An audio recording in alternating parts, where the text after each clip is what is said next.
নিৰ্বাচনী প্ৰস্তুতি সাংগঠনিকভাৱে একদম ক্লিয়াৰ, তাত একো অসুবিধা নাই।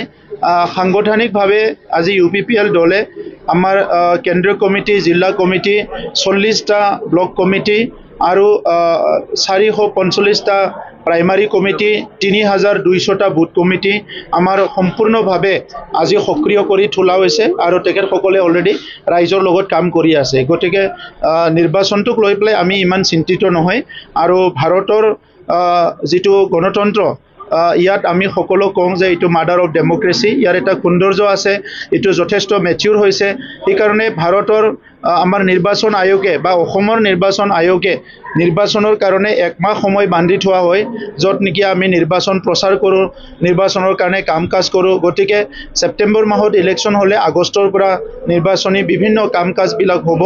এতিয়া আমাৰ চৰকাৰ চলি আছে, বিভিন্ন কাম কাজ আমি কৰি আছোঁ, শিক্ষাৰ দিশতে হওক, সামাজিক দিশতে হওক, বিভিন্ন দিশত আমি কাম কৰি আছোঁ। গতিকে আজিৰ সময়ত UPPLে আমি সামাজিক উন্নয়নৰ কাৰণে আৰু সমাজখন আগুৱাই নিয়াৰ কাৰণে বিভিন্ন কামত আমি ব্যস্ত হৈ আছোঁ। ইয়াৰ কাৰণে পৰৱৰ্তী সময়ত কথা পতা হ'ব। কেন্দ্ৰত চৰকাৰ চলি আছে, ৰাজ্যত চৰকাৰ চলি আছে।